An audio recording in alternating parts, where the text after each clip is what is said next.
다 같이 일어나셔서 마음과 뜻과 정성을 모아 하나님께 주일 예배를 드리겠습니다. 하나님은 영이시니 예배하는 자가 영과 진리로 예배할지니라. 아멘.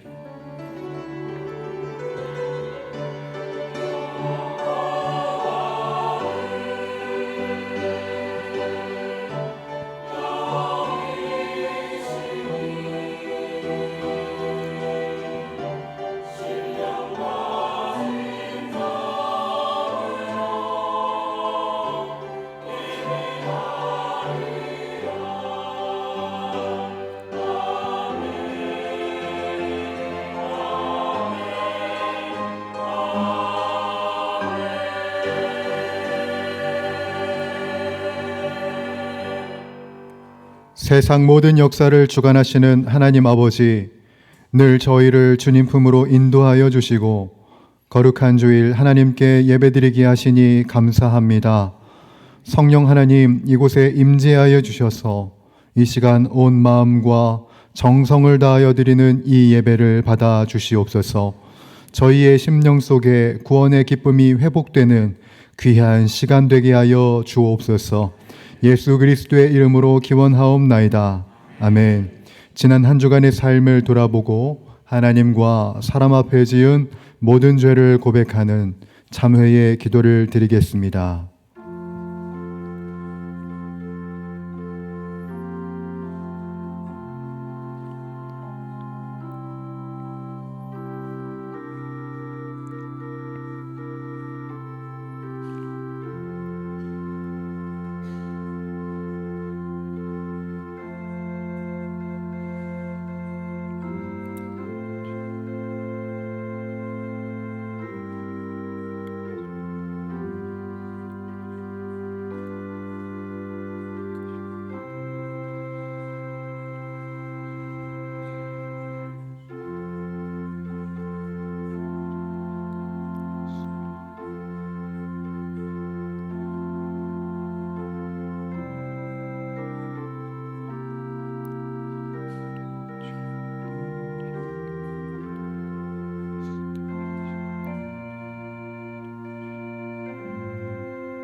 여자여, 너를 고발하던 그들이 어디 있느냐? 너를 정죄한 자가 없느냐?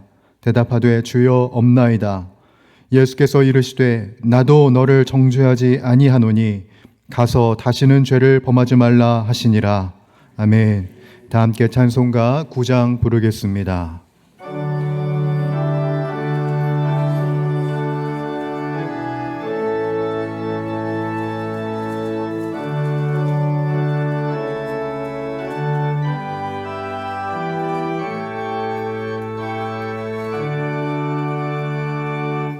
하늘에 가득 찬 영광의 하나님, 온 땅에 충만한 존귀하신 하나님, 생명과 빛으로 지혜와 권능으로 언제나 우리를 지키시는 하나님,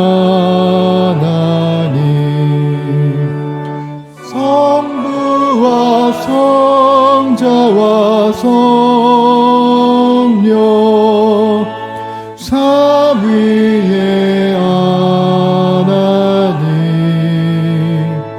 우리 예배를 받아주시옵소서. 사랑이 넘치는 자비하신 하나님, 은혜가 풍성한 구원의 하나님,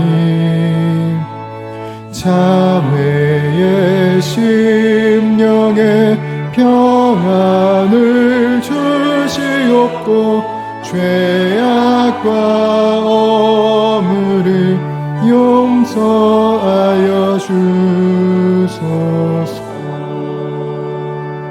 찬송과 영광과 생명 구원의 하나님, 우리 예배를 받아 주시옵소서.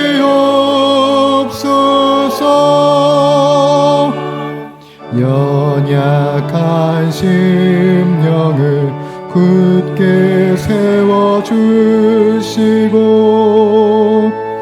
우둔한 마음을 지혜롭게 하시고 주의 뜻 받들어 참되게 살아가며 주 말씀 따라서 용감하게 하소서. 권능과 지혜와 사랑 은혜의 하나님, 우리 예배를 받아 주시옵소서.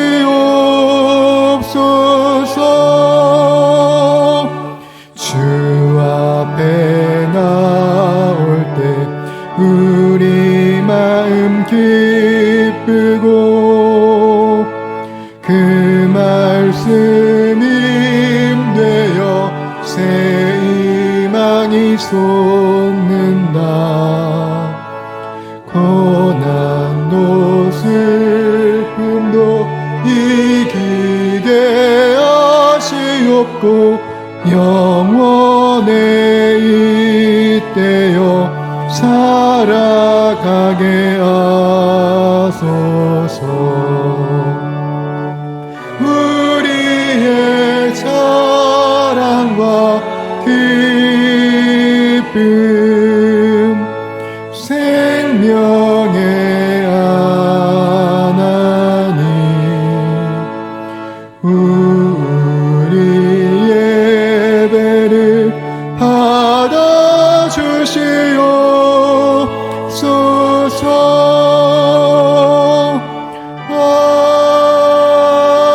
아멘.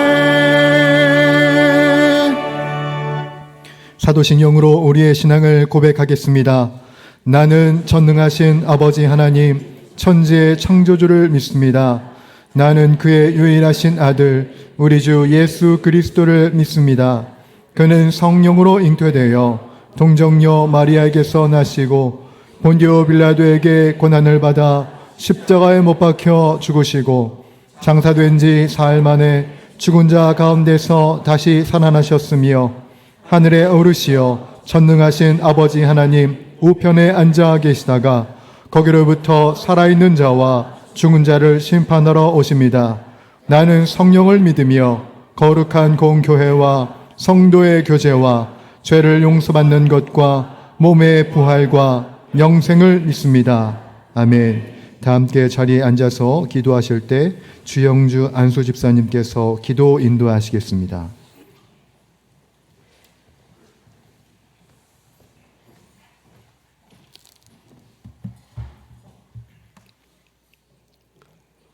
할렐루야.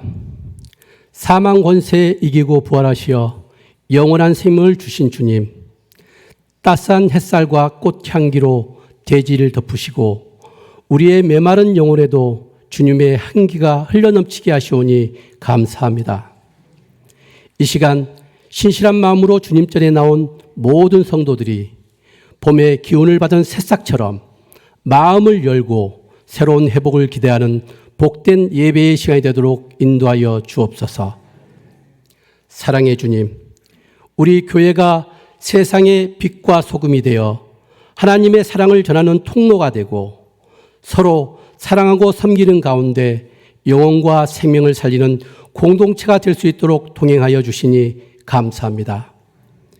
주님의 사랑이 가정과 교회와 일터에서 흘러넘치게 하시고 특별히 말할 수 없는 고민과 건강 문제로 힘들어하는 이웃들에게 위로와 회복이 이 시간 임하게 하옵소서. 또한 세계 열강들의 패권 다툼으로 귀한 생명이 희생되고 고유가로 인해 경제가 병들어가고 있습니다. 위정자들에게 세상과 우리 모두의 삶이 하나님께 속한 것임을 깨닫게 하시어 무너진 세계 경제와 평범한 일상이 다시금 회복되게 하시고 해외 각국에서 수고하는 선교사님들을 축복하시어 사역 현장마다 풍성한 열매가 맺히도록 인도하여 주시고 4월에 계획된 교회의 모든 일정들이 주님의 은혜 가운데 진행되게 하옵소서. 단위에 세우신 목사님께 성령의 능력을 더하시어 선포되는 말씀을 통해 우리의 마음을 새롭게 하시며 믿음의 열정을 회복하여 행동으로 하나님의 사랑을 나타내며 살아가게 하옵소서. 귀한 사명 감당하는 임마누엘 찬양대의 찬양을 기쁘게 받으시고 보이지 않는 곳에서 수고하는 봉사의 손길에도 풍성한 축복 주실 것을 믿사오며 예수 그리스도의 이름으로 기도하옵나이다. 아멘.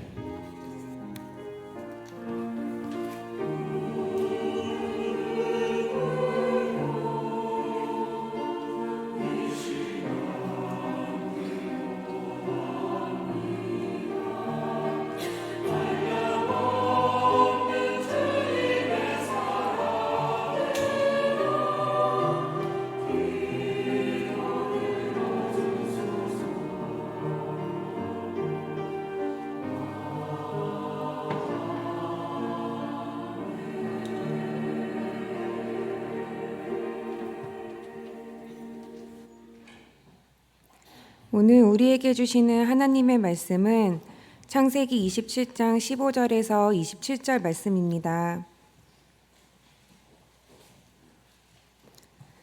창세기 27장 15절에서 27절 말씀입니다. 구약성경 38쪽에 있습니다. 하나님의 말씀을 봉독하겠습니다. 리브가가 집안 자기에게 있는 그의 맏아들 에서의 좋은 의복을 가져다가 그의 작은 아들 야곱에게 입히고 또 염소 새끼의 가죽을 그의 손과 목에 매끈매끈한 곳에 입히고 자기가 만든 별미와 떡을 자기 아들 야곱의 손에 주니 야곱이 아버지에게 나아가서 내 아버지여 하고 부르니 이르되 내가 여기 있노라. 내 아들아 내가 누구냐. 야곱이 아버지에게 대답하되 나는 아버지의 맏아들 에서로소이다. 아버지께서 내게 명하신 대로 내가 하였사오니 원하건대 일어나 앉아서 내가 사냥한 고기를 잡수시고 아버지 마음껏 내게 축복하소서. 이삭이 그의 아들에게 이르되 내 아들아 내가 어떻게 이같이 속히 잡았느냐. 그가 이르되 아버지의 하나님 여호와께서 나로 순조롭게 만나게 하셨음이니이다. 이삭이 야곱에게 이르되 내 아들아 가까이 오라. 내가 과연 내 아들 에서인지 아닌지 내가 너를 만져보려 하노라. 야곱이 그 아버지 이삭에게 가까이 가니 이삭이 만지며 이르되 음성은 야곱의 음성이나 손은 에서의 손이로다 하며 그의 손이 형 에서의 손과 같이 털이 있으므로 분별하지 못하고 축복하였더라. 이삭이 이르되 내가 참 내 아들 에서냐. 그가 대답하되 그러하니이다. 이삭이 이르되 내게로 가져오라. 내 아들이 사냥한 고기를 먹고 내 마음껏 내게 축복하리라. 야곱이 그에게로 가져가매 그가 먹고 또 포도주를 가져가매 그가 마시고 그의 아버지 이삭이 그에게 이르되 내 아들아 가까이 와서 내게 입맞추라. 그가 가까이 가서 그에게 입맞추니 아버지가 그의 옷에 향취를 맡고 그에게 축복하여 이르되 내 아들의 향취는 여호와께서 복주신 밭의 향취로다. 이것은 하나님의 말씀입니다.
지금부터 한가족 환영식을 거행하겠습니다.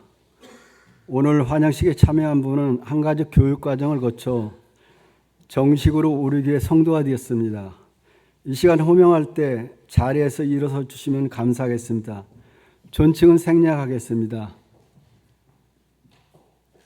김미연, 수료증 성명 김미연.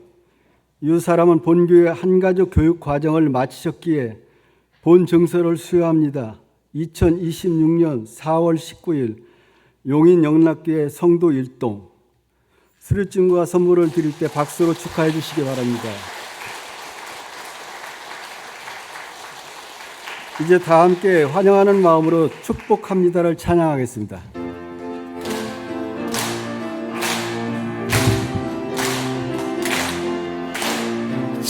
축복합니다.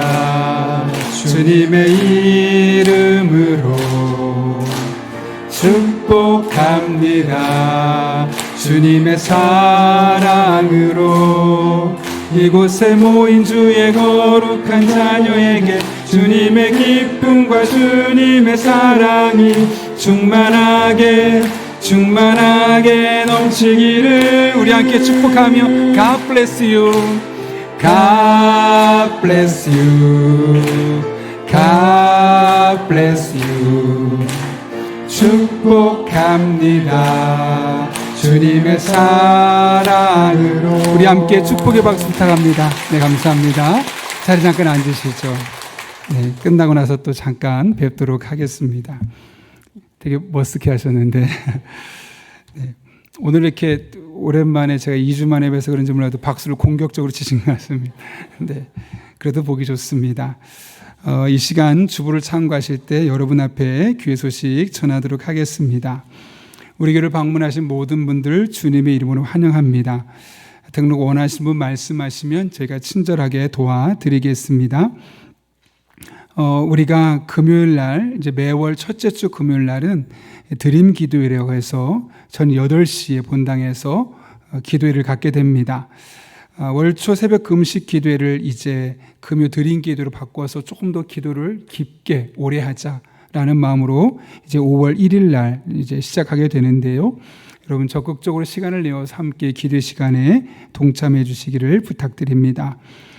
그리고 5월 3일 주일은 2부, 3부 예배 시에 우리 교회 학교 아이들과 함께 예배 드립니다. 그래서 2부에는 중고등부와 청년부가 함께 예배 드리게 되고 3부에는 영유아부, 유치부, 아동부가 드리면서 유아 세례식이 진행이 되게 됩니다. 유아 세례 신청자는 오늘까지 사무실로 신청해 주시면 되겠습니다.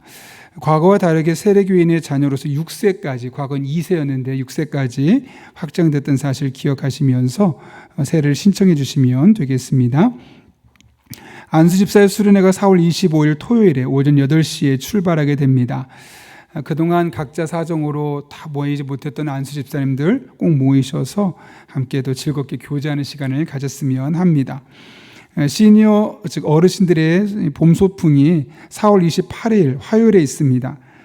여주에 있는 세종대왕 릉 쪽으로 가게 되는데요. 70세 이상 되시는 분은 누구나 가실 수 있으십니다. 4월 22일까지 사무실을 신청해 주시면 되겠습니다. 그리고 여행자 보험도 들게 되니까 나머지 다른 부분들을 나중에 교구 목사를 통해서 저희가 확인하도록 하겠습니다. 차량은 어울림 아파트에서 오전 9시에 출발하게 됩니다. 네, 계속해서 저희 교회에서는 교회학교 부모님들이 이제 아이에게 한마디 말로 좀 신앙적인 영향을 줄 수 있는 것을 위해서 이제 탤런트 큐를 이제 준비하고 있습니다. 카톡으로 이제 안내드리고 있는데요. 하루에 4번 아이들에게 어떤 한마디를 던져서 신앙적으로 도전을 줄 수 있는 그런 패런트 큐를 저희가 번역을 해서 여러분 앞에 이제 안내드리고 있습니다. 원하시는 분들은 우리 김규 목사님에게 혹은 담당 교역자분을 통해서 김규 목사님이 알려주시면 저희가 잘 정리해서 그렇게 여러분에게 문자로 이렇게 카톡을 드려서 아이들의 신앙에 양육하는 데 도움을 주도록 하겠습니다. 장례 소식이 있었습니다. 제가 없었던 가운데 있었던 장례들인데요. 전영실 권사님 부친 되시는 이성재 집사님의 장인 되시는 전재구 성도님의 또 하나님의 부르심 받으셨고, 정찬순 권사님의 모친 되시고 이경 집사님의 장모님 되시는 조창분 성도님께서 또 하나님의 부르심을 받았습니다. 오늘 두 가정이 2부 예배에 참석하셨는데, 네, 정찬순 권사님 가정과 우리 전영실 권사님 가정이 참석했습니다. 아무쪼록 이 시기를 믿음으로 잘 극복해내가고 우리 가족들 안에 이런 과정을 통해서 더욱더 하나로 단단하게 뭉쳐질 수 있는 기회가 되었으면 합니다. 우리 성도님들 나가실 때 따로 또 함께 격려하고 위로해 주셨으면 감사하겠습니다. 더 자세한 내용은 주부를 참고해 주시고요. 이 시간 우리 하나님 앞에 기도하고 말씀 나누도록 하겠습니다. 거룩하신 아버지 하나님, 오늘도 저희를 불러주셔서 하나님 앞에 나와 예배하게 하신 은혜를 감사를 드립니다. 부족한 자들입니다. 하나님의 말씀 들을 때 닫혀있던 마음의 문을 활짝 열어주시고 연약한 심령에 성령으로 충만하게 인도해 주셔서 선포된 말씀이 내게 들려지는 시간 되게 도와주시며 그 말씀이 나의 삶의 지침이 되고 나침반이 되는 복된 시간으로 인도하여 주옵소서. 예수님의 이름으로 기도하옵나이다. 아멘. 우리 한번 앞뒤 좌우 있는 분 보시면서 이렇게 인사해 볼까요? 당신이 이 땅의 소망입니다. 이렇게 인사하겠습니다.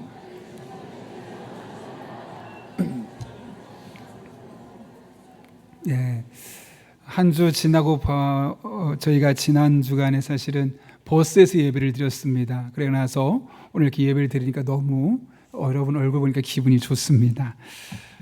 저만 좋은 것 같은데 제가 최근에 읽었던 책 중에 스카펙이라는 기독교 이제 정신과 의사죠. 크리스천 정신과 의사 스카펙이 쓴 거짓의 사람들이라는 제목의 책이 있습니다. 제가 그 책을 읽게 되었던 이유는 그 책에 있었던 하나의 질문 때문입니다. 이런 겁니다. 착한 사람인 줄 알았는데 왜 그 사람과 있으면 마음이 불편할까? 라는 그런 질문에 대한 이 책을 내용을 보고 이 책을 보게 되었는데, 우리도 살다 보면 그럴 때 있잖아요. 참 매너가 있고 말도 참 예쁘게 하고 참 좋아 보이는데 왠지 함께 있으면 불편해지고 뭔가 답답해지는 상황을 여러분 한 번쯤은 경험해 보셨을 겁니다. 이 책은 바로 이런 상황이 왜 생기는가에 대한 이 답을 우리에게 주기 위해서 쓰여진 책입니다. 그러면서 그 저자는 뭐라고 말하냐면, 그런 이유는 그 사람이 나쁜 사람이기 때문이다 라고 말하죠. 그리고 우리 오해하지 말 것은, 우린 보통 나쁜 사람 그러면 범죄자 혹은 아주 악한 일을 한 사람이라고 생각하는데, 이 책에서 말하는 나쁜 사람은 그런 범죄자를 말하는 것이 아니라, 표면적으로 드러나는 나쁜 행동이 아니라 자기 자신의 행동을 인정하지 않으려고 하고, 또 자신이 얼마나 좋은 사람인지를, 그 완벽한 이미지를 만들기 위해서 주변 사람들에게 거짓말을 해서 그 사람들을 혼란스럽게 만드는 사람을 일컬어 나쁜 사람, 악한 사람이라고 이야기합니다. 그렇다면 여러분, 사람들은 왜 거짓말을 할까요? 스카펙은 이 책에서 사람들이 거짓말을 하는 이유는 자기 자신을 너무 사랑하기 때문이고, 또 하나는 게으름 때문이라고 하는 겁니다. 자기 자신을 너무 사랑한다는 것은 내가 나를 사랑하고 내 일을 사랑하고 나의 가족만 사랑하는 거죠. 게으름이라는 것은 일을 행하는 그런 습관을 말하는 것이 아니라, 내가 어떤 책임져야 될 일을 하지 않고 내가 대가를 치르지 않으려 하는 마음, 그런 마음을 게으름이라는 걸 이야기하는 겁니다. 다시 말하면 그냥 내가 손해보기 싫어서 나만 이득 보고 싶어서 사람들이 주로 거짓말을 하게 된다는 겁니다. 그래서 스카펙은 이 책에서 말합니다. 거짓말은 악이다, 나쁜 것이다. 여러분, 그렇다면 성경은 거짓말을 어떻게 볼까요? 일단 하나님은 참되신 분으로서 거짓말을 할 수 없는 분이라고 이야기합니다. 그리고 십계명에서는 거짓말을 금하고 있죠. 사도 바울은 거짓을 버리고 참된 말을 하라라고 이야기합니다. 다시 말하면 거짓말하지 말라는 겁니다. 문제는 우리가 거짓말하지 말아야 되는 것은 누구나 다 알고 있지만, 이른바 하얀 거짓말, 선의의 거짓말이죠. 상처를 주지 않기 위해서 혹은 누군가를 보호하기 위해서 하는 거짓말은 괜찮은가? 이에 대한 사람들의 의견은 두 가지로 나눕니다. 하나는 절대로 안 됩니다, 금지하는 거죠. 선한 것이든 악한 것이든 거짓말은 절대 해서는 안 됩니다 라는 의견이 하나가 있고, 또 하나는 예외적으로 허용이 가능하다는 거죠. 예를 들면 히브리 산파가 신생아들을 보호하기 위해서, 다시 말하면 생명을 보호하기 위해서 하는 거짓말은 예외적으로 허용할 수 있지 않겠느냐라는 겁니다. 기독교는 예외적인 허용을 지지합니다. 대신에 아주 중요한 기준이 하나 있죠. 그것은 사랑과 보호를 위한 것입니다. 오해하지 마십시오. 나를 사랑하고 나를 보호하기 위한 것이 아니라 철저하게 다른 사람을 보호하기 위한 것일 때 선의의 거짓말이 가능하다는 것이 성경적인 관점이라는 거죠. 이처럼 성경은 거짓말에서 매우 까다롭게 또 엄격하게 다루고 있습니다. 왜냐하면 그 영향이 거짓말을 하는 자신에게, 또 거짓말에 속아가는 누군가에게, 또 그들이 속해 있는 공동체에게 매우 부정적인 영향을 주고 있기 때문에 그렇습니다.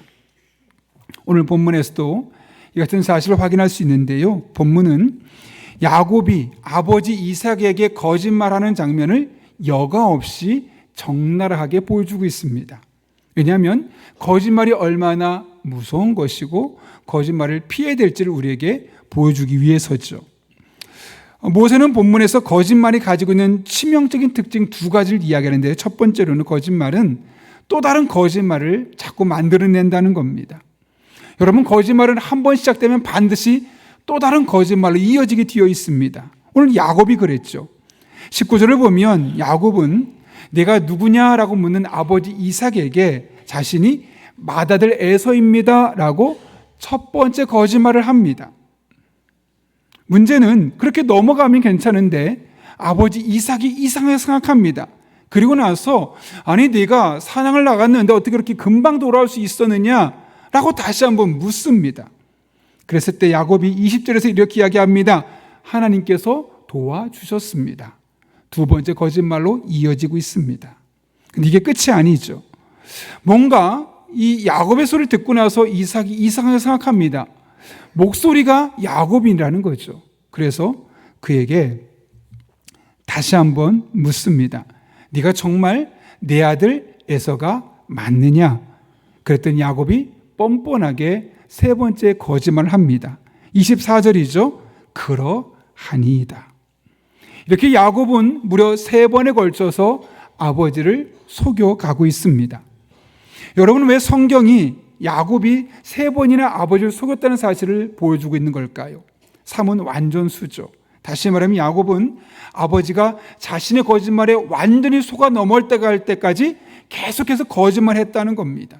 만약에 세 번째까지 거짓말했는데 아버지가 속아 넘어가지 않았다면 그는 네 번째도 했을 것이고, 네 번째도 속아 넘어가지 않았다면 다섯 번째, 여섯 번째, 일곱 번째 끊임없이 아버지가 자신의 거짓말에 완전히 속아 넘어갈 때까지 거짓말을 했을 겁니다. 이처럼 거짓말은 들키기 전까지 계속해서 멈추지 않게 됩니다. 반드시 또 다른 거짓말을 하게 되어 있고, 그러다 보면 점점 거짓말은 깊어지게 되어 있는 것이죠. 이것이 바로 거짓말이 가지고 있는 첫 번째 특징입니다. 또 그런가 하면 두 번째 특징이 있죠. 그것은 하나님까지도 자신의 이득을 위한 도구로 사용한다는 겁니다. 네가 어떻게 이렇게 빨리 사냥을 했느냐? 라는 이삭의 질문에 야곱이 어떻게 대답하죠? 여러분 20절 볼까요? 이렇게 읽습니다. 같이 읽겠습니다. 시작. 이삭이 그의 아들에게 이르되 내 아들아 내가 어떻게 이같이 속히 잡았느냐?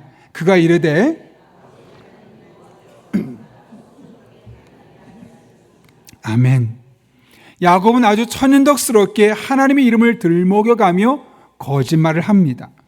하나님조차도 자신의 이득을 위해서 이용하고 있는 것이죠. 여러분, 하나님을 도구로 사용한다면 다른 사람에 대해서는 어떨까요? 당연히 다른 사람들도 자신의 이득을 위한 도구로 사용할 수밖에 없는 겁니다. 한 사람을 하나님의 형상으로 인격적으로 대하지 않고 나의 이득을 위한 수단으로 대하는 겁니다. 여러분, 거짓말 앞에서 동료가 있겠습니까? 거짓말 앞에서 친구가 어디 있습니까? 나에게 이득을 주면 함께하고 나에게 조금이라도 이득이 되지 않는다면 버릴 수 있는 이용 대상으로 전락해 버리는 겁니다. 지금 야곱이 하나님을 그렇게 이용하고 있고 아버지 또한 자신의 축복을 위한 통로로만 이용하고 있는 겁니다. 이것이 바로 거짓말이 가지고 있는 아주 무서운 두 가지 특징입니다. 끊임없이 거짓말하게 만들고 또 하나님까지도 도구로 이용하게 만드는 그런 치명적인 위험성을 가지고 있는 거죠. 그렇다면 거짓말은 피해야만 하는 겁니다. 그런데 왜 야곱은 거짓말을 하게 되었을까요? 그 이유가 오늘 보면 19절에 이렇게 소개되고 있죠. 한번 읽어볼까요? 시작.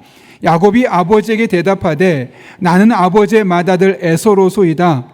아버지께서 내게 명하신 대로 내가 하였사오니 원하건대 일어나 앉아서 내가 사냥한 고기를 잡수시고 아버지 마음껏 내게 축복하소서.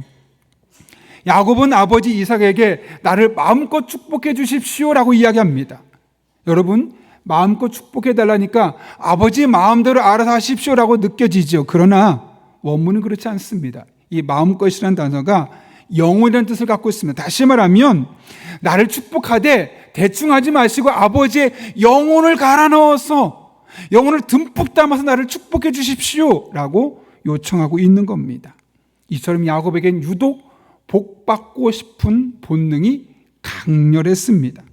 사실 잘 되고 싶은 마음, 복받고 싶은 마음은 모든 사람의 인간적인 본능입니다. 문제는 이것을 야곱이 거짓말이라는 잘못된 방법식을 통해서 얻으려 하고 있다는 데 있는 것이죠. 여러분, 그렇다면 왜 야곱은 굳이 이런 마음을 먹게 되었을까요? 왜 거짓말을 해서라도 이렇게 복을 받고 싶어 했을까요? 야곱이 아버지에게 자신을 어떻게 소개하고 있습니까? 나는 아버지의 맏아들 에서입니다라고 소개하고 있습니다. 원래 같으면 아버지 저 에서입니다라고 말하면 되거든요. 근데 맏아들이라는 표현을 쓰고 있습니다. 원문을 보면 이 마다들이 장자권을 쓸 때 썼던 표현입니다. 다시 말하면 지금 야곱은 장자의 명분을 빼앗기 위해서, 형의 장자의 명분을 빼앗기 위해서 거짓말하고 있다는 사실을 오늘 본문이 의도적으로 강조하고 있는 겁니다. 뿐만 아니라 자신의 의지와 상관없이 내가 둘째로 태어나서 장자가 되지 못한 것에 대한 억울함을 호소하고 있는 것이죠. 그 당시 사회에서는 장자, 즉 마다들이 아주 중요했습니다. 사회적으로서는 집에서 어른으로 인정받았고 심지어 집안에서 재판론의 권한까지 있어서 그냥 장자가 말하면 그것이 법과 같았습니다. 그래서 장자는 아버지가 세상을 떠나게 되면 다른 형제보다 2배나 많은 재산을 상속받게 되었죠. 그리고 가정의 모든 것을 결정할 수 있는 권한까지 주어졌던 겁니다. 그런데 여러분, 쌍둥이형 에서가 단지 나보다 몇 분 먼저 일찍 태어났다는 이유 하나만으로 집안의 장자가 되고 아버지의 사랑을 받고 아버지가 세상을 떠나면 유산을 2배로 상속받는다는 것, 쌍둥이 동생 몇 분 뒤에 태어난 야곱에 비해서 얼마나 억울했겠습니까? 그래서 그는 지금 그 억울한 장자권을 빼앗으려고 의도적으로 거짓말하게 되었던 겁니다. 여러분, 지금 이 순간 야곱에게 필요한 것은 무엇이었겠습니까? 내가 둘째로 태어난 건 너무 억울합니다. 그래 내가 거짓말해서라도 좀 더 좋은 조건을 갖추겠습니다. 이것이었을까요? 아니죠. 오히려 그럴수록 하나님, 저는 그런 본능이 큰데, 그런 욕구가 큰데 왜 저를 둘째로 태어나게 하셨습니까? 그 하나님 뜻을 찾는 것이죠. 왜 나를 이 상황에 주셨는지를 찾는 겁니다. 그리고 현재 주어진 그 삶, 그 이유를 정확하게 알 수는 없지만 나에게 그런 큰 욕망이 있음에도 불구하고 나를 둘째로 태어나게 하신 그 하나님 앞에서 그 주어진 삶에 감사하고 최선을 다하는 것이죠. 그러다 보면 하나님 앞에 신실하게, 진실하게, 거짓 없이 살아갈 수 있는 겁니다. 여러분 잘 아시는 것처럼 하나님께서 그 축복을 누구에게 주셨습니까? 잘 알고 있다시 에서가 아니라 야곱에게 주셨죠.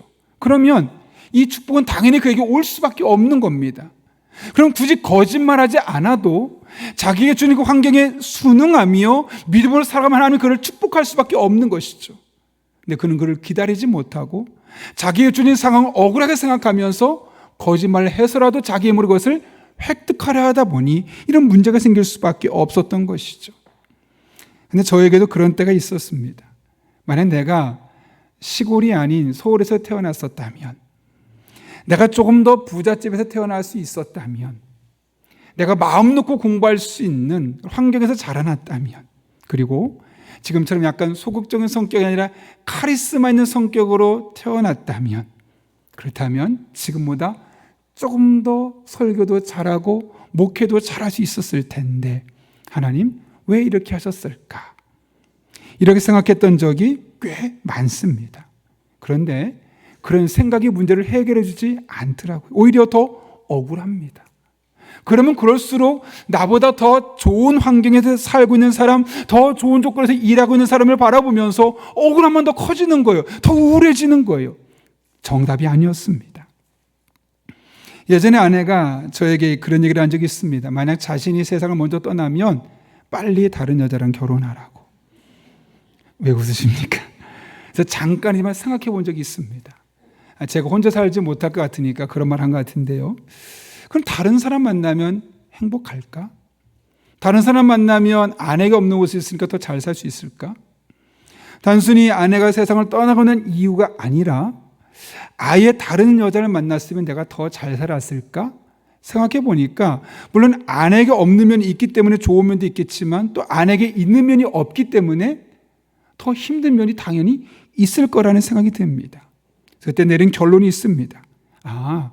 그거 복잡하게 고민할 필요 없이 하나님께서 지금 이 여성과 결혼하게 했으니 굳이 이 사람에게 없는 거, 부족한 거 따질 필요 없이, 아쉬워할 필요 없이 그냥 지금 주어진 상황에서 어떻게 하면 최대한 행복하게 살 수 있을까를 고민하자 라고 결론을 내렸던 적이 있습니다.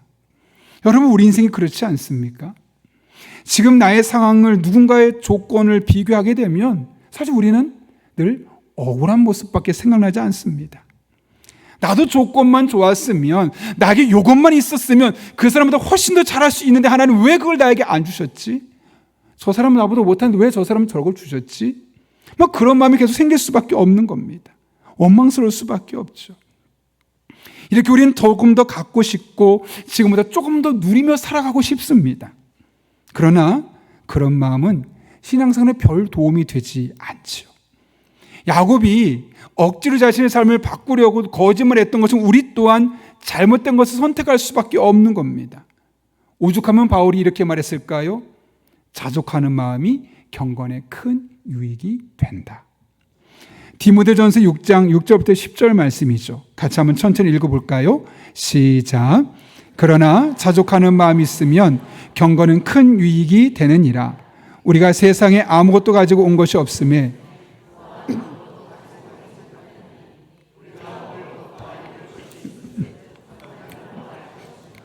부하려 하는 자들은 시험과 올무와 여러 가지 어리석고 해로운 욕심에 떨어지나니 곧 사람으로 파멸과 멸망에 빠지게 하는 것이라. 돈을 사랑함이 일만하게 뿌리가 되나니 이것을 탐내는 자들은 미혹을 받아 믿음에서 떠나 많은 근심으로써 자기를 찔렀도다. 아멘. 자족하는 마음. 내가 원하는 환경과 다를 수 있지만, 내가 원하는 조건과 다를 수 있지만 지금 주어진 나의 상황에 만족하고 감사하며 살아갈 때 그것이 나의 경건 생활에 큰 유익이 된다는 거예요. 반대로 지금 내게 주신 상황에 대해서, 조건에 대해서 늘 원망하고 억울함만 갖고 살다 보면 신앙생활의 경건 생활에 결코 유익하지 못하다고 이야기하는 것이죠. 무엇보다 우리는 그럴수록 돈과 성공의 노예가 됩니다. 그리고 그것은 결국 나에게 수많은 근심 걱정하게 만들 수밖에 없고 결국 자기 자신을 해치는 부메랑으로 돌아올 수밖에 없는 겁니다. 그러므로 여러분, 없는 것 가지고 아파하지 말고 억울해하지 말고 오히려 하나님께서 지금 내게 주신 것들에 감사할 수 있기를 바랍니다. 굳이 없는 건 너무 가지려하지 말고 이미 주신 것들을 제대로 누릴 수 있기에 노력할 수 있기를 바랍니다. 그러면 그 상황에서 하나님의 방식대로 반드시 복을 더하여 주십니다. 여러분에게 이런 은혜가 날마다 경험될 수 있기를 예수님의 이름으로 축원합니다. 야곱이 거짓말을 했죠. 두 번째 이유가 있습니다. 그것은 바로 그의 어머니 때문입니다. 여러분, 이삭이 눈이 어두워서 앞을 못 보게 되자 이제 에서를 부릅니다. 그리고 내가 너에게 축복하겠다. 그 이야기를 몰래 그의 아내 리브가가 듣습니다. 그리고 나서 야곱을 불러서 아버지 이삭을 속이도록 뒤에서 종용합니다. 특별히 오늘 본문 15절부터 17절은 이렇게 이야기하죠. 한번 읽어볼까요? 같이 읽습니다. 시작. 리브가가 집 안 자기에게 있는 그의 맏아들 에서의 좋은 의복을 가져다가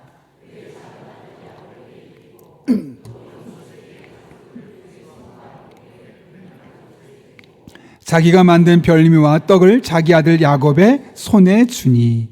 15절부터 17절까지 기록된 내용은 리브가가 야곱을 통해서 이삭을 속이게 했던 행동들입니다. 야곱은 그런 어머니 밑에서 속이는 것을 아무렇지 않게 해내는 그 어머니 밑에서 자랐으며 그런 어머니의 조언을 따라서 아버지 이삭을 속이게 되었던 겁니다. 그런 맥락에서 야곱이 거짓말을 하게 된 것은 전적으로 그의 어머니 리브가의 영향이었음을 우리는 깨닫게 되는 것이죠. 여러분, 자녀들은 부모를 보고 부모의 행동을 보고 부모의 말을 보고 따라하게 되어 있는 겁니다. 저는 아이들에게 절대로 거짓말을 하지 않으리라 결정하고 노력했습니다. 그 이유는 한 가지 분명한 이유 때문인데, 혹시라도 내가 목사지만 나의 아이들이 좀 커갔을 때, 사춘기가 되고 또 20대가 되었을 때 하나님의 존재에 대해서 믿지 못하게 되거나 혹은 신앙에 대해서 회의심을 갖게 되었을 때, 회의감을 갖게 되었을 때 아빠 말은 다 믿을만해 라는 것을 증명할 수 있도록 거짓말하지 말아야겠다라는 마음으로 살아왔습니다. 그런데 실제로 그런 일이 벌어지더라고요. 어느 날 한 아이가 아빠, 하나님 정말 살아계세요? 놀래서 왜? 살아계시지 않은 것 같아서요. 목사로서 좌절이 됐습니다. 근데 그때 제가 저희 아이를 설득하기 위해서 많은 말 하지 않았습니다. 딱 한마디 했습니다. 너 아빠 믿지? 예. 아빠가 너희한테 한 번도 거짓말하지 않았잖아. 약속한 것은 어떻게 하든 지키려고 했고 설사 지키지 못하면 정말 미안하다고 사과까지 했지. 아빠가 지금 목사인데 하나님이 계시지 않는다면 아빠는 정말 나쁜 사기꾼이 되는 거야. 물론 네가 지금 나이가 어려서 아빠가 하는 걸 다 이해할 수는 없겠지만 하나님은 정말 계셔. 나는 네가 이 하나님을 믿었으면 좋겠다. 아직 못 믿겠어도 너희들한테 거짓말하지 아니라 노력했던 그 아빠가 말했으니 일단 있다고 계시다고 믿고 노력해봐라. 그리고 딱 한 가지만 약속하자. 절대로 하나님이 믿어지지 않아도 20살이 되었는데 믿어지지 않아도 30살, 40살, 50살, 60이 되었는데 믿어지지 않아도 딱 한 가지, 교회를 절대로 떠나지 말아라. 무조건 교회를 계속 나와서 예배 드리다 보면 어느 순간 아빠가 말한 하나님이 살아계시다는 것을 너도 경험하는 순간이 있을 것이다. 그러니 꼭 그렇게 해라. 했더니 아이가 예 하고 대답하더라고요. 개인적으로 너무 기분이 좋았습니다. 지금 당장은 믿어지지 않겠지만 아빠 말이니까 믿어봐 라는 말에 예 하는 모습이 너무 좋았던 것이죠. 그리고 그래, 그동안 아이에게 거짓말하지 않은 것을 참 잘했다 라는 생각이 들었습니다. 만약 제가 평상시에 자주 거짓말을 했고 거짓말하는 것에 대해서 아무렇지 않게 생각했다면 이 말에 대해서도 아빠 이것도 거짓말할지도 몰라 라고 생각했지 않았을까요? 우리 아이들은 항상 부모가 하는 행동, 부모가 하는 말을 듣게 되고 특별히 우리가 거짓말을 할 때 그 거짓말하는 것을 잘 지켜보고 따라하게 되어 있는 거예요. 아니, 따라하는 것을 넘어서서 스스로 발전시킵니다. 어머니가 음식을 만들어주고 아버지를 속이는 것을 시작했다면 야곱은 3번에 걸쳐서 그 거짓말을 확장시켰던 것처럼 배운 것보다 훨씬 더 큰 거짓말을 계속해서 익숙하게 해낼 수밖에 없는 것이죠. 그래서 우리 부모가 자녀들에게 정말 좋은 영적인 모델이 될 수 있어야 하는 것이죠. 제가 이번에 유럽 종교개혁지 탐방을 하면서 존 깔뱅의 무덤을 다녀게 되었는데요. 그때 제 마음속에 하나님 주신 큰 비전이 하나가 있었습니다. 깔뱅은 장로교의 창시자라고 불릴 정도로 아주 큰 인물이죠. 그리고 기독교 교리의 기초를 놓은 기독교 강요를 무려 27살에 쓸 정도로 탁월한 천재적인 인물입니다. 근데 그렇게 크게 알려진 인물의 무덤은 의외로 초라했습니다. 공동묘지 한 구석에 있을지 없을지도 모르는 곳에 있었습니다. 사진을 보면 나름 예쁘게 꾸며져 있지만 주변에 있는 수많은 사람의 무덤에 비하면 매우 초라했고요. 사실 이렇게 꽃을 꾸민 것도 얼마 되지 않았다고 합니다. 그 깔뱅이 평생 목했던 사람들을 위그노라고 부릅니다. 그들은 가톨릭 교회 밑에서 박해를 당하면서 신앙을 지켰던 우리 같은 개신교 교인들이었는데요. 깔뱅이 가르쳐준 그 말씀을 따라서 그 말씀의 원리를 따라 매일매일 믿음으로 살려고 노력했던 사람들입니다. 그래서 그들은 늘 삶의 현장에서 누구보다 정직했습니다.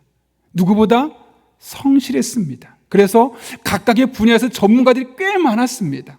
왜냐, 하나님의 말씀을 따라서 열심히 살다 보니 그 분야의 전문가들이 될 수밖에 없었고 하나님의 말씀을 따라 살다 보니 정직하고 신실하고 진실할 수밖에 없었던 것이죠.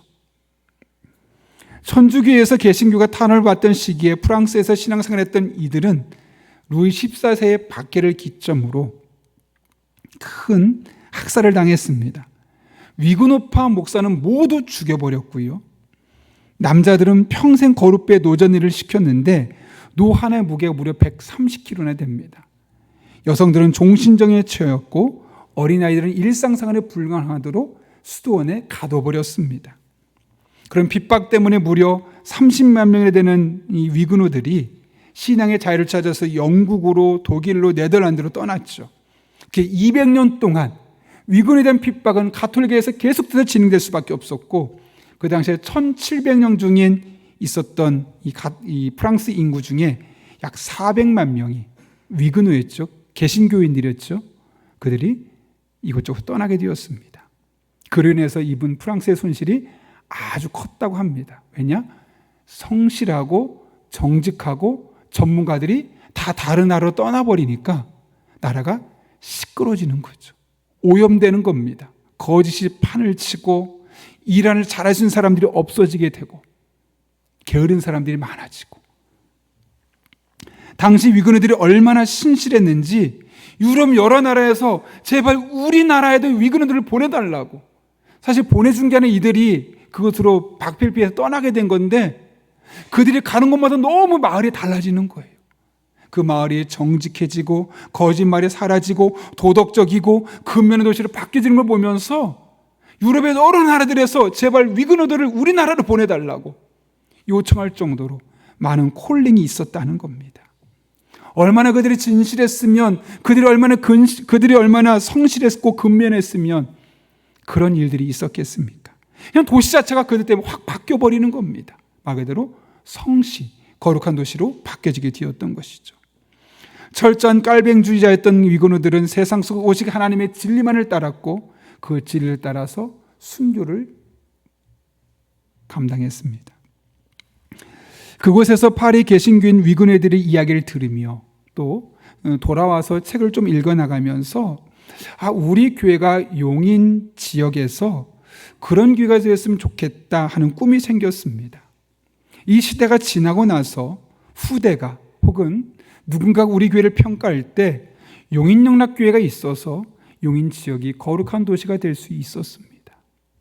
용인영락교회가 있어서 용인 지역이 놀랍게 변화될 수 있었습니다. 그렇게 말할 수 있길. 그러면서 누군가 우리를 보면서 제발 우리 지역에도 용인영락교회 성도 한 명만 보내주십시오. 별로 여러분 감동이 없습니다. 저는 그런 요청이 있었으면 좋겠어요. 그냥 주일 겨우 예배 나오고 끝나는 성도가 아니라 우리가 이 지역에 살고 있기 때문에 그 지역이 거룩하게 변하고 그 지역의 삶의 방식이 변하고 그 지역 사람들이 함부로 거짓말을 못하고 함부로 죄를 짓지 못하는 그런 모습이 우리 교회 성도들 때문에 있어야 되지 않겠습니까? 그곳에서 그런 꿈이 생겼습니다. 여러분, 우리 한번 그런 꿈을 꾸어봤으면 어떻겠습니까? 겨우 주일 예배 한번 드리고 끝나는 성도가 아니라 정말 우리가 있기 때문에 이 도시에 거룩이 생기고 거짓말이 사라지고 하나님을 잘 믿는 거룩하고 근면한 도시가 될 수 있는 그런 비전, 함께 꿈을 꿀 수 있기를 바랍니다. 하나님께서 그렇게 세워 가실 것입니다. 우리 교회가 또 우리 성도님들이 그런 교회, 그런 성도님 될 수 있기를 예수님의 이름으로 축원합니다. 우리 함께 이 시간 기도하실 때 오늘 말씀을 기억하며 하나님 앞에 기도하겠습니다. 이렇게 기도하면 어떨까요? 하나님, 우리 교회가 있어서 용인 지역이 거룩한 곳이 되게 하여 주옵소서. 내가 있기 때문에 그 앞에서 아무나 거짓말을 할 수 없는 교회, 내가 있기 때문에 모든 사람이 열심히 근면하게 성실하게 살아가는 곳, 우리 교회가 그런 교회 되게 도와주시고 우리 교회로 말미암아 용인이 그런 곳이 되게 하여 주옵소서. 우리 지역이 용인원학교회 성도를 보내주십시오 라고 말할 수 있을 만큼 우리 교회가 많은 교회들에게 모델이 되고 모범이 될 수 있는 그런 복된 공동체가 되게 하여 주옵소서. 그리고 그 일에 내가 하나의 미랄이 되게 하여 주옵소서. 이런 기도 제목을 가지고 하나님의 도우심을 구하며 함께 기도하겠습니다. 거룩하신 아버지 하나님, 오늘도 불러주신 은혜를 감사를 드립니다. 야곱의 모습을 보며 도전을 받습니다. 우리가 그와 같은 삶을 살지 않겠습니다.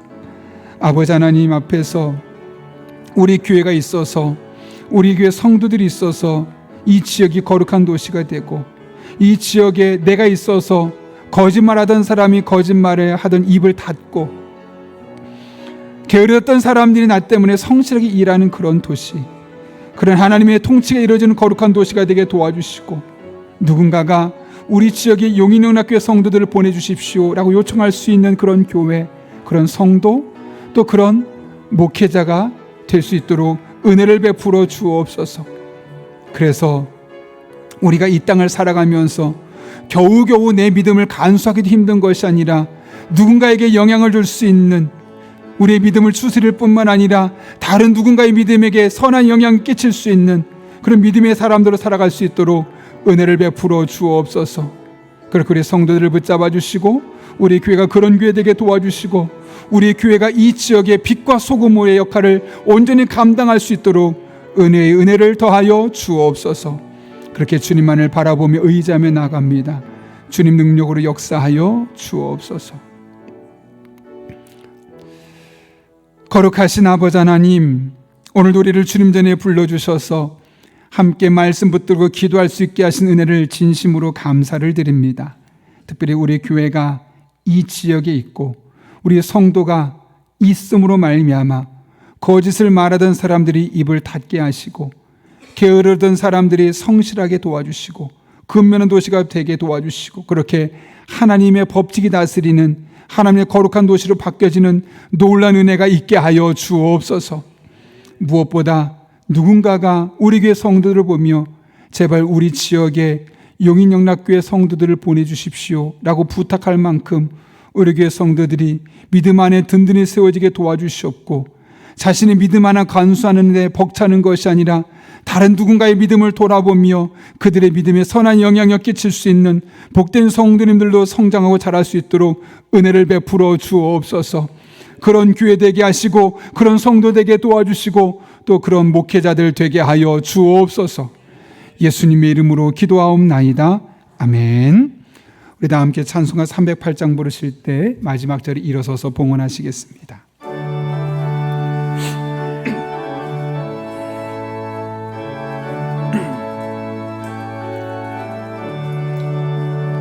내 평생 살아온 길 뒤를 돌아보니 걸음마다 자욱마다 모두 죄뿐입니다. 우리 죄를 사하신 주의 은혜 크시니 골고다의 언덕길 주님 바라봅니다. 나같이 못난 인간 주님께서 살리려 하늘나라 영광 보좌 모두 버리시었네. 낮고 낮은 세상에 사람 형상 입으신 하나님의 큰 사랑 어디에다 견주리. 예수님 나의 주님 사랑의 주 하나님 이제 나는 예수님만 높이면서 살겠네. 나의 남은 인생을 주와 동행하면서 주님 사랑 전하며 우리 3절만 한 번 더 찬양합니다. 예수님 나의 주님 예수님 나의 주님 사랑의 주 하나님 이제 나는 예수님만 높이면서 살겠네. 나의 남은 인생을 주와 동행하면서 주님 사랑 전하며 말씀 따라 살겠네. 거룩하신 아버지 하나님, 지난 우리들의 삶을 돌아보니 모두 죄뿐이었고 돌아보면 돌아볼수록 못난 인간들이었음을 고백합니다. 그러나 그럼에도 불구하고 우리를 포기하지 아니하시고 하나님 품에 품어주셔서 지난 일주를 믿음으로 살게 하시고 오늘 이렇게 주님 앞에 나와 예배하게 하신 은혜 진심으로 감사를 드립니다.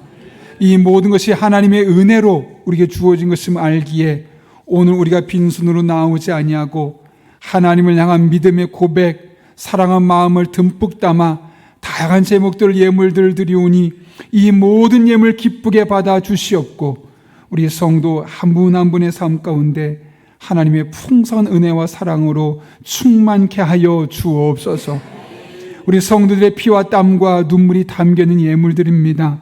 단 한 푼 허투루 쓰여지지 아니하도록 영적인 분별력과 지혜를 주시고 늘 깨어 기도하는 교회 그런 성도님들 다 되게 하여 주옵소서. 여전히 혼란하고 복잡한 세상을 나가는 성도들에게 때를 따라 돕는 은혜로 힘과 능력과 지혜와 만남의 복을 주시고 성령 충만한 가운데 기도할 때 모든 것 합력해 선을 이루시는 하나님의 풍성한 은혜를 누리며 간증하며 살게 하여 주옵소서.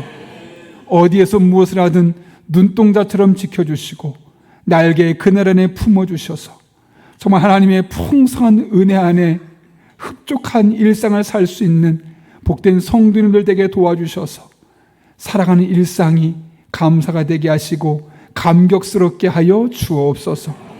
이 한 주도 함께 하실 줄로 믿사옵고 지금은 우리 주 예수 그리스도의 은혜와 하나님 아버지의 변함없는 사랑과 성령님의 역사하심이 오늘 주신 말씀을 내게 주신 말씀으로 받고 하나님 앞에 믿음으로 살기로 결단하는 이 자리 머리 숙인 한 영혼 위에 그들의 삶의 자리, 우리 교회와 나라와 민족, 북한 땅과 온 세계 열방 위에 이제부터 영원토록 함께 하시옵기를 간절히 축원하옵나이다.